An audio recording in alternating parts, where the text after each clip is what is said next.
जय गुरुदेव। मैं बड़ी देर इन्हीं विचारों में खोया रहा। अब मेरा ध्यान दूसरे साधकों की ओर घूम गया था। उनमें से किसी में भी मुझे प्रकाश की झलक दिखाई नहीं दे रही थी। यद्यपि कतिपय साधक अभिमानवश अपने आप को ऊंचा साधक मान रहे थे। सहसा मेरे मन ने मुझे फटकार लगाई। क्या कर रहे हो? दूसरों की चित्त स्थिति नापने का तुम्हें क्या अधिकार है? उनकी वे जाने। तुमसे सारा संसार अच्छा है।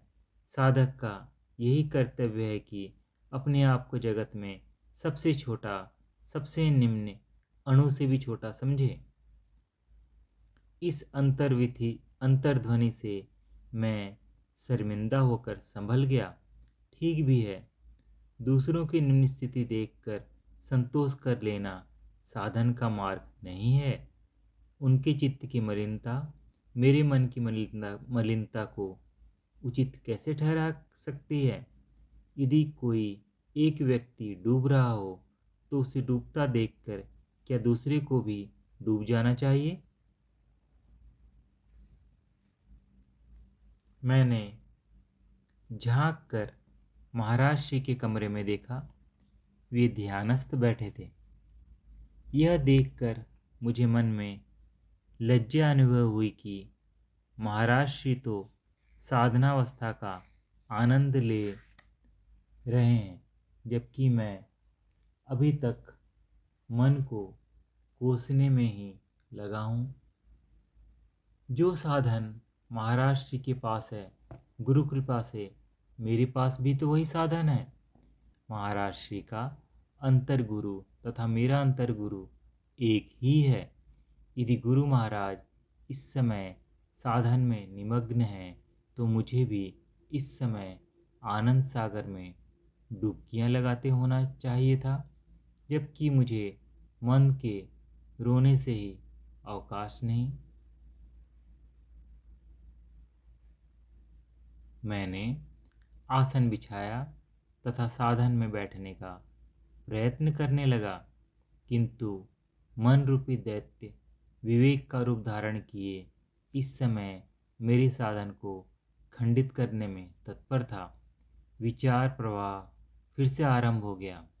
मैं क्या अपने चित्त पर प्रेम, सद्भाव, शांति एवं आनंद की वर्षा होते हुए अनुभव करता हूँ? क्या मैं मित्रता, सेवा एवं बंधुत्व की विशालता एवं अनंतता से परिचित होने लगा हूँ? क्या कभी प्रेम के आवेश में मेरे नेत्र सजल हो उठते हैं? क्या मैंने कभी श्रद्धा तथा भक्ति का आनंददायक प्रेमामृत पान किया है?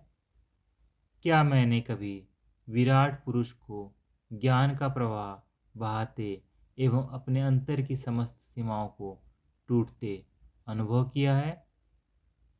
क्या मैंने सुषुम्ना स्थित चक्रों, उन पर घटित होने वाली क्रियाओं एवं उनसे उद्भूत होने वाले आनंद को अनुभव किया है? क्या मैंने आसक्ति, आशाओं तथा द्वंद्वों को अनासक्ति, निराशा, आशा, रहितता तथा निर्द्वंदता से पृथक अनुभव किया है? क्या मैंने मन की कारस्तानियों को जान लिया है? क्या मन को विषयों, भोगों तथा वैभव से दूर कर लिया है? तथा क्या अपने आप को जानने पहचानने की ओर कुछ आगे बढ़ पाया हूँ? क्या मैं राग द्वेष, परनिंदा, मद अभिमान पर विजय पाने की ओर आगे बढ़ रहा हूँ?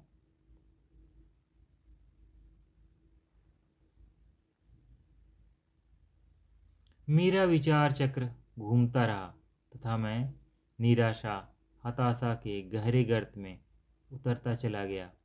मेरा मन पूरी तरह मलिन था तथा आशा की एक भी किरण दिखाई नहीं दे रही थी।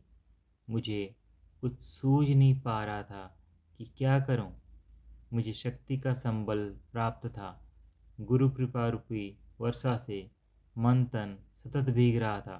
फिर भी चित्त की स्थिति अभी तक भी नहीं बन पाई थी। क्या मैंने समष्टि चैतन्य के साथ तारतम्यता स्थापित कर ली है? क्या मैंने सृष्टि के मूल स्रोत को जान लिया है, जिससे चेतना कार्यशील होती है, जिसमें चेतना की कार्यशीलता विलीन हो जाती है, जिससे प्रेरित होकर चेतना आत्माभिमुखी जागृत होती है? क्या उस मूल सत्ता को मैंने पहचान लिया है? क्या मैंने मौत का भेद पा लिया है? क्या मुझ में निर्भयता एवं निर्द्वंदता विकसित हो गई है? यदि ये सब नहीं तो मैंने कुछ भी नहीं पाया। अभी तक मैं राग भटका पथिक हूँ। शक्ति का अनुग्रह प्राप्त करके भी भाग्यहीन हूँ। गुरु चरणों का सानिध्य पाकर भी गुरु से दूर हूँ। सौभाग्य मेरे द्वार पर खड़ा मेरी प्रतीक्षा कर रहा है, किंतु मैं अंदर चादर ताने सोया पड़ा हूँ।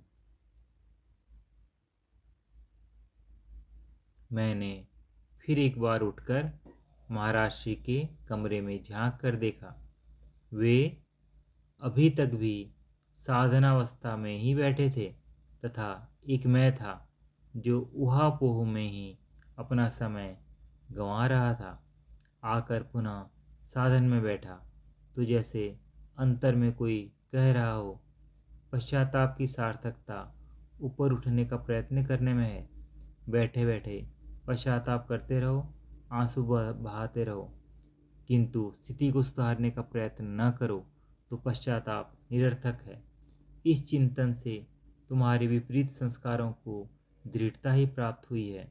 यदि वह समय साधन में लगाते तो कुछ संस्कार तो क्षीण होते। यह सुनकर जैसे मेरे शरीर में बिजली सी कौंध गई। मुझे महाराज श्री के कभी कहे हुए ये शब्द याद हो उठे। जागृत शक्ति की क्रियाओं का अवलोकन ही संस्कार क्षय का उपाय है। किंतु फिर भी मैं मन रूपी दैत्य के हाथों विवश बना रहा। विचार चक्र चलता रहा। क्या मैं आत्मा के अलौकिक साम्राज्य को प्राप्त करने की दिशा में गंभीरतापूर्वक प्रयत्नशील हूँ? क्या मैं चेतनता, समृद्धि, असीमता तथा अनंतता की प्राप्ति की ओर आगे बढ़ रहा हूँ? क्या मैंने आनंद को अंतर में धारण कर लिया है? क्या दुख, विक्षेप, उद्वेग मुझसे दूर चले गए हैं? यदि इनमें से तनिक सा भी कुछ प्राप्त नहीं कर पाया तो मेरी अब तक की सारी साधना, मेरे द्वारा की गई सारी सेवा, मेरे द्वारा किया गया सत्संग व्यर्थ है। मुझे अपने ऊपर झुंझलाहट होने लगी। मैं जाकर अपने बिस्तर पर लेट गया, मुंह हाथों में छुपा लिया।